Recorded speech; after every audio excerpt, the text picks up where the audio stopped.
Gracias a Dios. ¿Están gozosos? ¿Están felices? Sí, amén. Ahora vamos a dar lugar a la palabra de Dios, ¿no? El sermón. Quisiera hacer una oración, si me acompañan, para dar lugar a este momento, ¿sí? Señor, te damos gracias por tu gran amor. Te damos gracias por tu palabra, porque podamos abrirla y aprender de ella, Señor. Te damos toda la gloria y toda la honra a ti. Disponemos de nuestros corazones para que tu palabra penetre hasta partir el alma y el espíritu, como dice tu palabra. Señor, que tengamos un corazón humilde para poder recibirla y poder ponerla por práctica, Señor.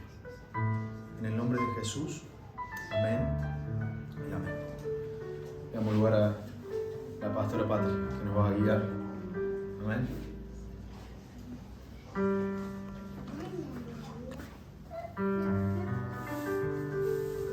Gracias. Buenos días, queridos hermanos. Le damos gracias al Señor por esta nueva oportunidad que el Señor nos da para poder adorar a nuestro Dios, para poder alabarle, para poder honrarle. Y estamos con nuestro corazón lleno de gozo y de agradecimiento al Señor, porque Él ha sido bueno, Él es bueno con nosotros. Y les voy a invitar que vayamos juntos a la carta de Santiago, que les estoy compartiendo de manera sistemática. Santiago, todavía estamos en el capítulo 3. Vamos hoy al versículo 13 y 14. Santiago, capítulo 3, versículo 13 y 14. Gloria a Dios. Damos gracias al Señor porque Él viene hablando a nuestras vidas a través de la carta de Santiago. Nos deja este consejo precioso para que nosotros sepamos cómo debemos vivir. Santiago, capítulo 3, versículo 13 y 14. Cuando todos lo tengan, los invito a que nos pongamos de pie en reverencia a su palabra y la leemos. Santiago, capítulo 3, versículo 13 y 14. Y dice su palabra así: ¿Quién es sabio y entendido entre vosotros? Muestre por la buena conducta sus obras en sabia mansedumbre. Pero si tenéis celos amargos y contención en vuestro corazón, no os jactéis ni mintáis contra la verdad. Hasta ahí nomás, hermanos. Muchas gracias. Pueden tomar asiento, hermano. Le he puesto como título a este sermón: ¿sabio o jactancioso? Y recordemos que esta carta está dirigida a las 12 tribus que están en la dispersión. Esto lo decía Santiago, capítulo 1, versículo 1. Ellos eran creyentes judíos que habían sido esparcidos fuera de Israel. Y acá en estos versículos Santiago le está hablando de una sabiduría práctica. Y también podemos ver en la palabra de Dios esta sabiduría práctica en el libro de Proverbios. Vieron que los proverbios son hermosos porque allí la palabra de Dios nos enseña de una manera práctica cuáles deben ser nuestras actitudes y nuestras acciones. También lo podemos ver en el Sermón del Monte, cuando Jesús estaba enseñando allí. Pero vemos que aquí Santiago no le está enseñando una fe mental, intelectual, un conocimiento, sino todo lo contrario. Santiago les está enseñando una fe viva, una fe que produce obras visibles, es decir, acciones y actitudes que demuestren con hechos esa verdadera fe en Cristo Jesús, que es genuina y que es de Cristo. Y vemos también que en el capítulo 3, el tema principal aquí en este capítulo es el uso de la lengua y también la verdadera sabiduría. Vamos a ver en unos capítulos más adelante. Comienza aquí el versículo 13 y hasta el 18, domingos posteriores, vamos a ver la diferencia entre los dos tipos de sabiduría, porque es tan preciosa su palabra que dejó aquí plasmado para que nosotros sepamos, porque a veces decimos, y no sé qué hacer. Tenemos su sabiduría para que nosotros sepamos cuáles deben ser nuestras decisiones y cómo las debemos tomar. Por eso aquí vamos a ver desde el versículo 13 al 18, vamos a ver dos tipos de sabiduría. La sabiduría que viene de Dios y la sabiduría que es terrenal, que es carnal y es diabólica. Pero en estos versículos de hoy, el 13 y el 14, podemos ver que Santiago está corrigiendo nuevamente a los hermanos. Vimos en los versículos anteriores que él también estaba corrigiendo, porque les decía, esto no debe ser así, pero con un amor pastoral, con un amor, el amor de Dios, ¿no? Ese amor firme. Quería que los hermanos supieran cómo debían conducirse dentro de la congregación y fuera de la congregación. Por eso decimos que es una sabiduría práctica en el diario vivir. Y él está corrigiendo a estos hermanos porque tal vez ellos se sentían o se consideraban espiritualmente maduros, se consideraban maestros, se consideraban influyentes en la congregación, pero cuya conducta no era la correcta, porque estaban mostrando orgullo, estaban mostrando rivalidad, había ambición, querían tal vez un reconocimiento. Y eso es todo lo contrario de lo que la palabra de Dios nos enseña, porque Cristo nos enseña a ser humildes. Por eso es que decimos que necesitamos su sabiduría para saber cómo nosotros debemos vivir. Y la tenemos allí, se la podemos pedir al Señor. Vimos en capítulos anteriores que si nos faltaba sabiduría en el capítulo 1, se la pidiéramos a Dios y Dios la daría abundantemente y sin reproche. ¿Y quién es el cumplimiento de esa verdadera sabiduría, hermanos? Cristo. Cristo es el cumplimiento. En Él tenemos la sabiduría de Dios. Por medio de Cristo, nosotros los cristianos podemos tener la sabiduría de Dios. Porque muchos creen ser sabios, pero con sus hechos lo niegan. Quienes tienen esa verdadera sabiduría es, por medio de Cristo, los hijos de Dios. Dice su palabra, mas por Él estáis vosotros en Cristo Jesús, el cual nos ha sido hecho por Dios sabiduría. En 1 Corintios, esto le decía el apóstol Pablo a la iglesia allí, en 1 Corintios capítulo 1, versículo 30. Hermanos, por medio de Cristo estamos con Dios. Hemos podido volver a tener una relación verdadera, sincera y genuina con Dios por medio de Cristo. Por medio de Cristo podemos tener su sabiduría. Por eso Santiago se ocupaba firmemente de enseñarle a los hermanos y corregirles si era necesario para que ellos supieran cómo debían vivir, no a la manera que les parecía, sino como su palabra nos enseña. Y qué hermoso es saber, hermanos, que hace más de 2000 años esta palabra está aquí y fue enseñada a esos hermanos nuestros, allí en la iglesia de Jerusalén. Y hoy estas mismas palabras están siendo enseñadas en la iglesia aquí en General Deza, en Argentina. Damos gracias al Señor porque dice su palabra que los cielos pasarán, pero su palabra va a permanecer para siempre. Su palabra que es viva, que es eficaz y más cortante que espada de doble filo. Sigue permaneciendo, sigue enseñándonos para nuestro propio bien, para que nosotros sepamos cómo debemos vivir. Por eso es que la sabiduría de Dios no es solo un conocimiento, no es decir, yo tengo conocimiento, no. La sabiduría de Dios no se demuestra de esa manera. Se demuestra llevando y mostrando una vida transformada por Cristo. Y vemos que comienza el versículo 13 con una pregunta de autoexamen. Miremos ahí el versículo 13, dice, ¿quién es sabio y entendido entre vosotros? Cuando dice, vemos que no dice, ¿quién cree ser sabio? Ni dice, ¿quién tiene mucho conocimiento? Con esta pregunta, Santiago, cuando les decía quién, los llevaba a ellos a autoexaminarse o a examinarse delante de Dios.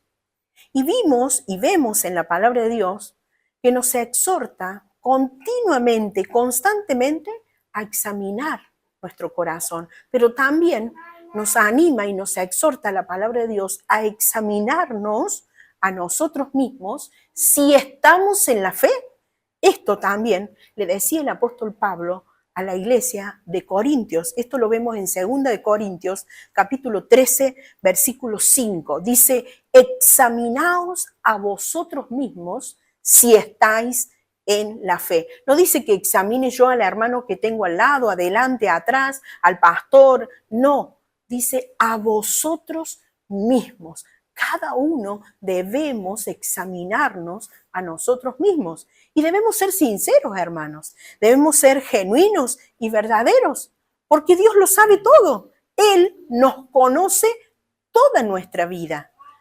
¿Qué le vamos a esconder a Dios? Estamos desnudos delante de Él. Él nos conoce mejor que nadie. Y allí cuando dice, ¿quién de vosotros, la pregunta, es sabio? Allí la palabra sabios, la palabra griega, es sopos. ¿Qué significa esto? La palabra sabio en el griego significa que una persona es sabia. ¿Por qué? Porque aplica correctamente la palabra de Dios. No vive la palabra de Dios a su manera, no busca la palabra para acomodarla a su vida, sino que busca su vida acomodarse con la palabra de Dios. Nosotros debemos vivir la palabra de Dios todos los días, hermanos, porque la sabiduría de Dios no es información, no es saber, porque muchos dicen, yo sé, no, sí, yo tengo muchos años de cristiano, conozco la Biblia, sé mucho de la palabra de Dios. Pero vemos que en la palabra de Dios el sabio, ¿qué hace, hermanos? El sabio teme a Dios, el sabio obedece a Dios, el sabio vive para Dios, para agradar a Dios.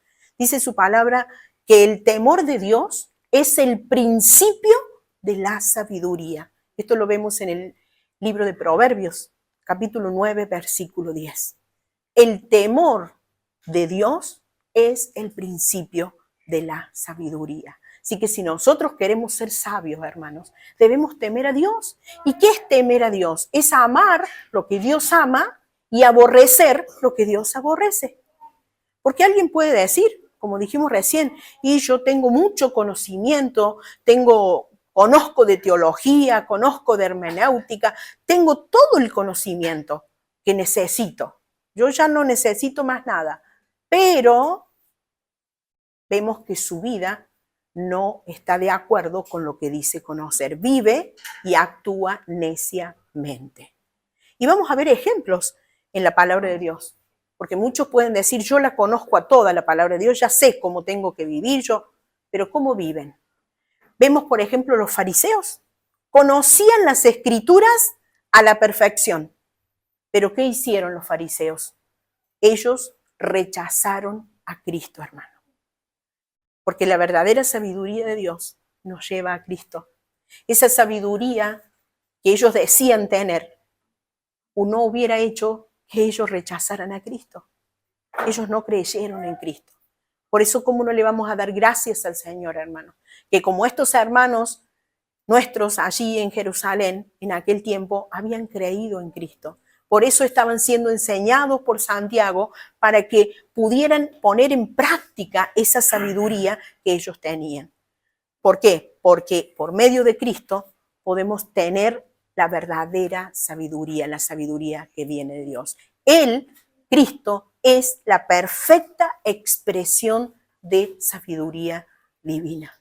Vimos que el pastor nos estaba compartiendo sobre Colosenses y él en algún momento citó este versículo que es maravilloso y nos habla de Cristo y de la sabiduría de Dios.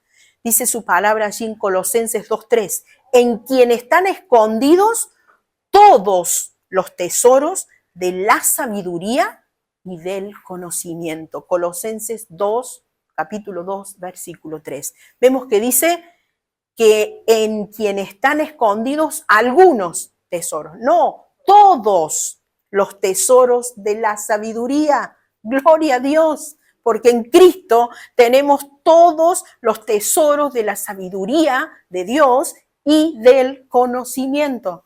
Entonces nunca vamos a poder decir, no sé qué hacer o cómo hacerlo. Tenemos todos los tesoros. Tenemos todo el conocimiento que necesitamos, hermano. ¿Y cómo lo vamos a obtener?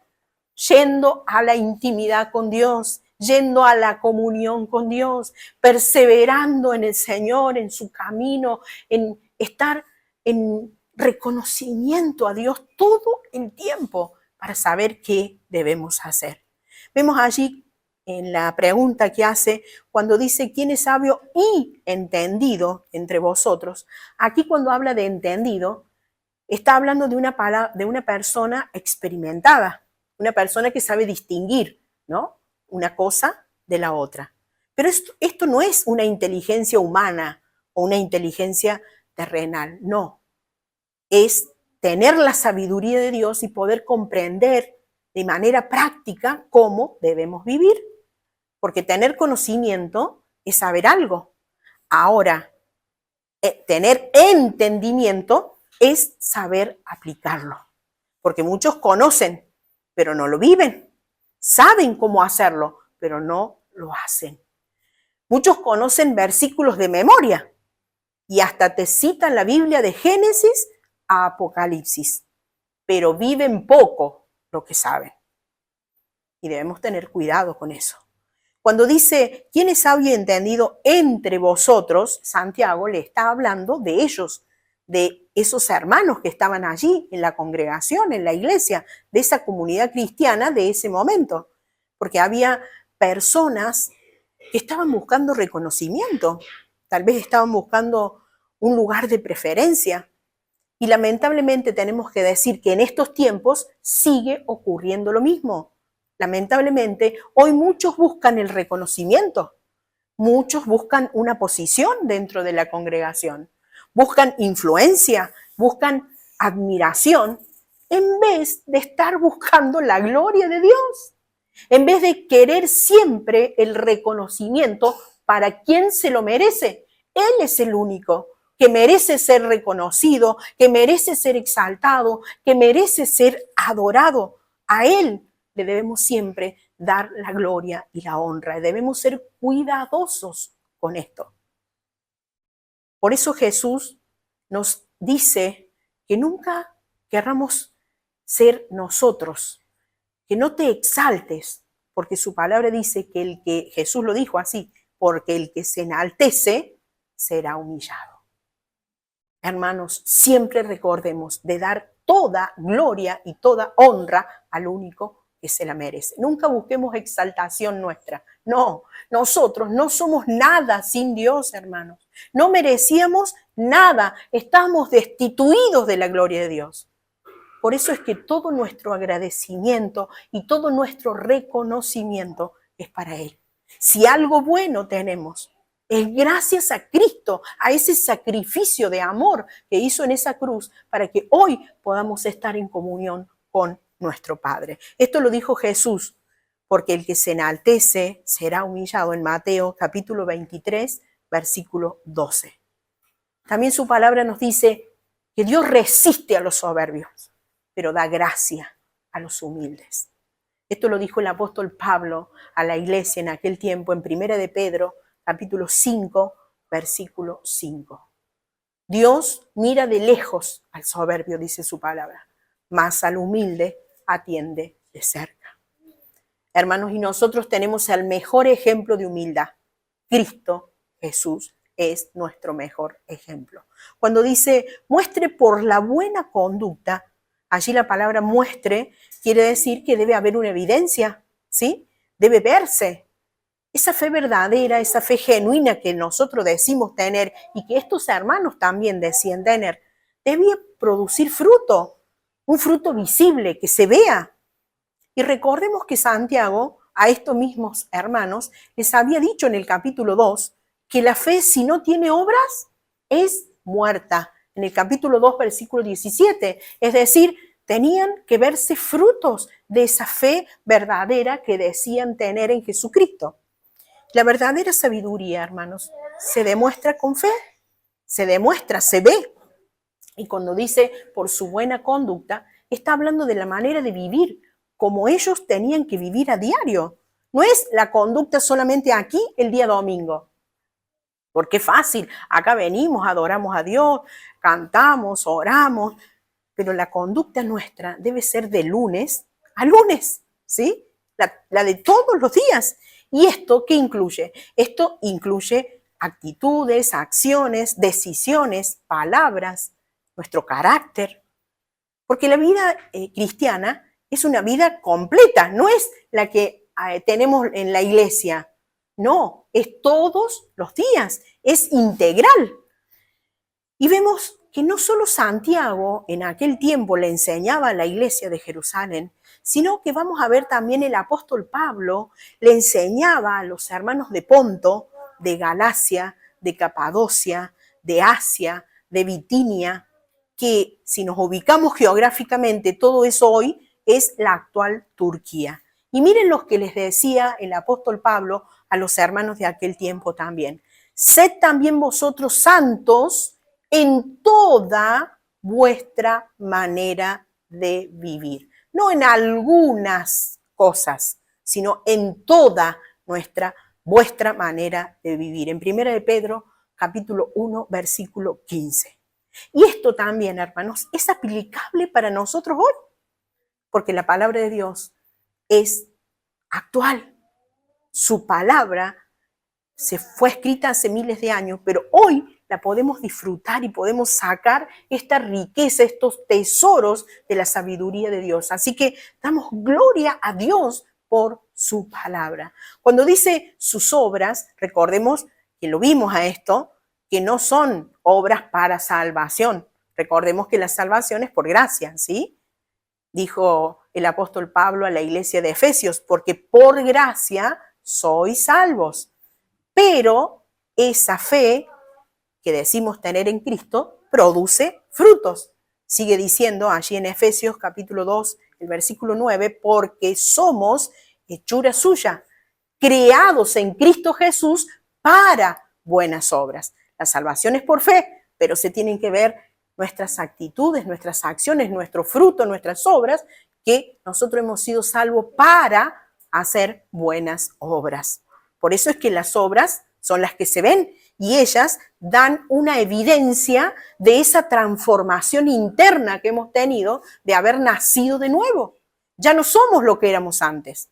Ya antes mentíamos, hoy no, porque Cristo habita en nuestro corazón. Se ven esos frutos de una nueva vida en Cristo.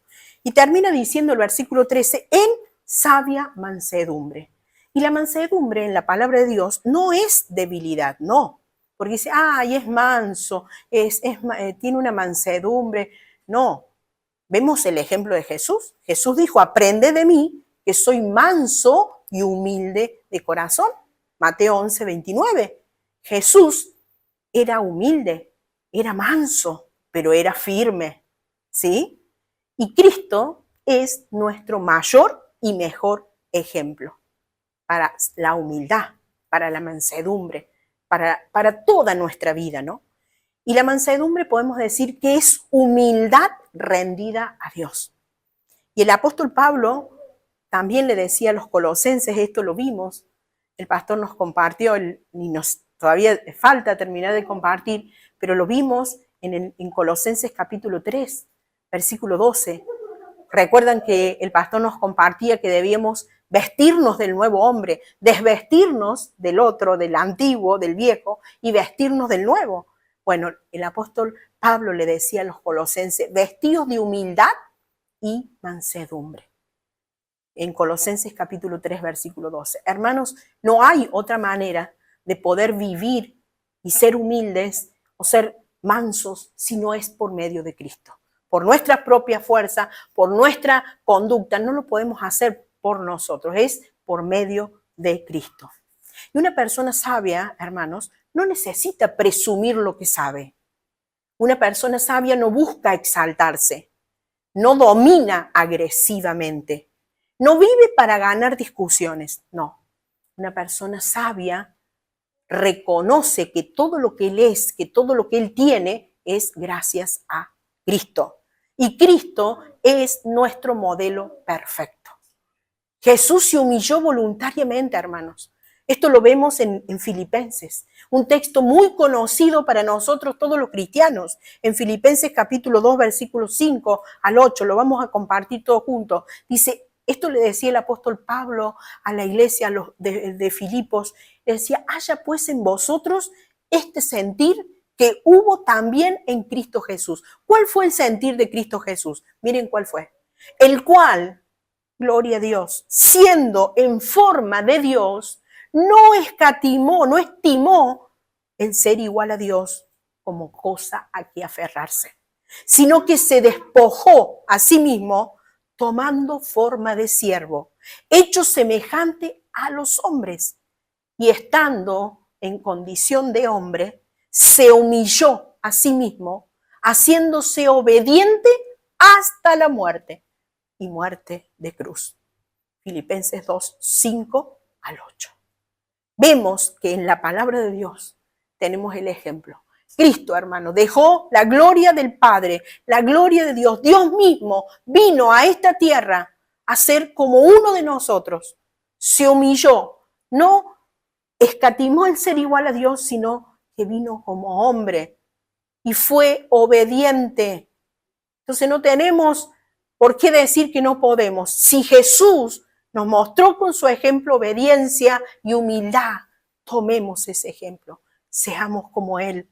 Y gloria a Dios por Jesucristo, porque la verdadera sabiduría no es saber más, sino es parecerse cada día más a Cristo. Seguimos con el versículo 14, dice, pero si tenéis celos amargos y contención en vuestro corazón, no jactéis ni mintáis contra la verdad. Y cuando vemos ahí la palabra pero, comienza el versículo 14 diciendo, esto se refiere a una oposición. Viene diciendo, ¿quién de vosotros es sabio? Pero, dice el versículo 14, eso muestra una oposición. Si tenéis celos amargos, esto quiere decir que podía haber una posibilidad de que ellos tuvieran celos amargos. ¿Y esto a qué se refiere? Al interior, al corazón. Celos es un deseo negativo, es un deseo intenso de envidia, de egoísmo. Y es decir, también se refiere a resentirse por el bien ajeno. Eso es celos amargos. Y vamos a ver también ejemplos en la palabra de Dios. Personas que tuvieron celos de otros. Por ejemplo, Caín. Caín tuvo celos de Abel. Mató a su hermano por celos, porque fue mejor la ofrenda de Abel. Y él tuvo celos de su hermano y lo mató. Los hermanos de José tuvieron celos de José, de él, y lo vendieron. Los principales sacerdotes judíos de aquel tiempo entregaron a Jesús por envidia. Vemos personas que actuaron de esa manera. Hermanos, los celos destruyen relaciones. Vemos que Santiago dice, no dice solo celos, sino dice celos amargos. Y eso se refiere a algo malo, no es un celo cualquiera. Se refiere a algo como venenoso, algo feo, ¿no? Y vimos el domingo anterior que el autor de Hebreos nos decía que brotando alguna raíz de amargura debemos tener cuidado que no haya en nosotros celos amargos, ni una raíz de amargura que esté dañando nuestro corazón. Porque los celos amargos destruyen, contaminan, destruyen familias, amistades, relaciones, hasta congregaciones. Y vemos que sigue diciendo el versículo 14, y contención en vuestro corazón. Esto se refiere a rivalidad, a ambición personal. Y es lamentable ver hoy en las congregaciones hacer divisiones y siempre para sacar una ventaja o un provecho. Y el apóstol Pablo le decía a los filipenses esto, nada hagáis por contienda o por vanagloria. Filipenses capítulo 2, versículo 3. Hermanos, siempre que lo que hagamos nunca sea para contienda o por vanagloria, nada sea por eso, siempre sea para agradar al Señor. Porque la ambición personal destruye la unidad de Cristo, del cuerpo, de la familia. Todo lo que hagamos, hagámoslo como para el Señor. La ambición personal destruye la unidad, dijimos. Vemos que cuando dice allí, en vuestro corazón, Santiago vuelve a hablar del corazón, vuelve a hablar del interior. Y Jesús también en la palabra de Dios dijo, porque ¿qué hay dentro del corazón del hombre? Jesús dijo esto en Marcos capítulo 7, versículo 21 al 23. Porque de dentro del corazón de los hombres salen los malos pensamientos, los adulterios, las fornicaciones, los homicidios, los hurtos, las avaricias, las maldades, el engaño, la lascivia, la envidia, la maledicencia, la soberbia, la insensatez. Todas estas maldades de dentro salen y contaminan al hombre. Marcos capítulo 7, versículo 21 al 23. Qué triste que haya todas estas cosas en el corazón del hombre. Pero hermanos, hay una buena noticia. Solo Cristo puede transformar ese corazón. Solo por medio de Cristo podemos tener un buen corazón. Porque por medio de Él podemos vivir una verdadera vida que agrade a Dios. Y no solo que Cristo transforma ese corazón, sino que transforma la conducta, transforma las actitudes, las acciones. Y vemos el versículo 14 que finaliza diciendo, no jactéis ni mintáis contra la verdad. Cuando dice no os jactéis, significa no presuman ser espirituales, no se exalten. Y vemos que la jactancia, la palabra jactancia, está contradiciendo al Evangelio, es decir, a la palabra de Dios. Porque el Señor nos dice que el que se gloríe, ¿en quién nos tenemos que gloriar? ¿En el Señor? Dice, el que se gloría, gloríese en el Señor. En 1 Corintios capítulo 1, versículo 31. El apóstol Pablo también le enseñaba a la iglesia de Corintios en aquel entonces que no tenían que jactarse, sino que en quien debían gloriarse era en el Señor. Y finaliza el versículo 14 diciendo, ni mintáis contra la verdad. Vemos que esto significa que puede haber personas que quieran mentir contra la verdad. Porque alguien puede decir, yo soy sabio, yo creo en Dios, soy cristiano, pero su conducta está contradiciendo lo que dice creer.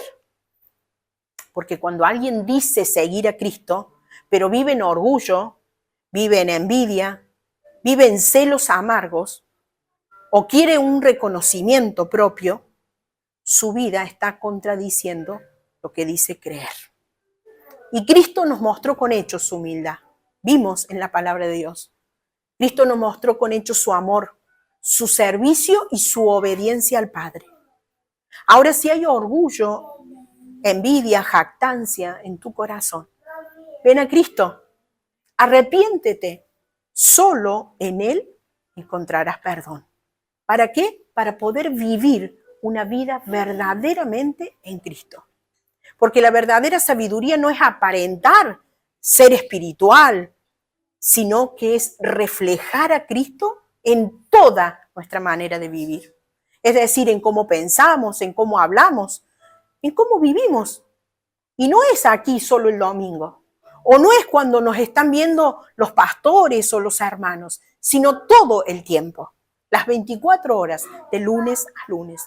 Por eso, queridos hermanos, les animo a examinar su corazón, no solo sus palabras. Ahora te pregunto, ¿tu vida demuestra sabiduría de Dios o solo demuestra conocimiento? ¿Tienes actitudes de envidia, de celos o de rivalidad? ¿O estás buscando un reconocimiento propio? ¿Tienes actitudes y acciones de mansedumbre? ¿Das evidencia de vivir en la sabiduría de Dios?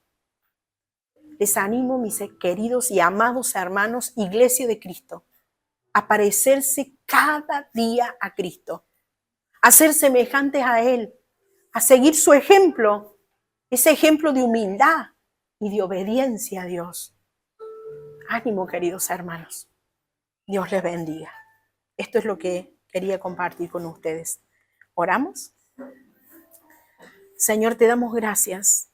Gracias por dejarnos tu palabra que Es más cortante que espada de doble filo y penetra hasta partir el alma y los tuétanos y discierne los pensamientos. Sabes todo de nosotros. Señor, ayúdanos a ser obedientes, a ser fieles, a ser humildes. Señor, gracias por enseñarnos cómo tú quieres que nosotros vivamos.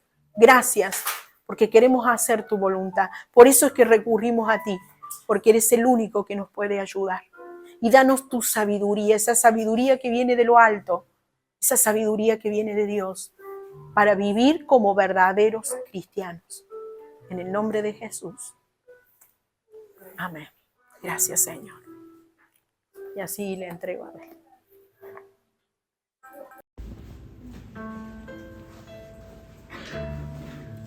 Amén. Qué hermosa palabra, ¿no? Nos compartió la hermana, la pastora Patrick. Damos gracias a Dios por su palabra, ¿no? Como decía, examinémonos a nosotros mismos para alinearnos a su palabra, ¿no? Y si hay falta de sabiduría, dice su palabra, que le pidamos, porque Él nos la da. Y que nosotros sepamos utilizar esa sabiduría no para jactarnos de nosotros mismos, sino para servir al Señor y para mostrar de que somos verdaderamente hijos de Él, ¿no? Hermosa su palabra y bueno, damos gracias a Dios por esta hermosa congregación, por los pastores y damos por finalizada esta reunión, ¿sí? Nos saludamos en la paz del Señor y en el gozo de Él, ¿no? Amén. Saludos a todos los hermanos ahí en lo virtual y bueno, y acá a todos los hermanos presentes.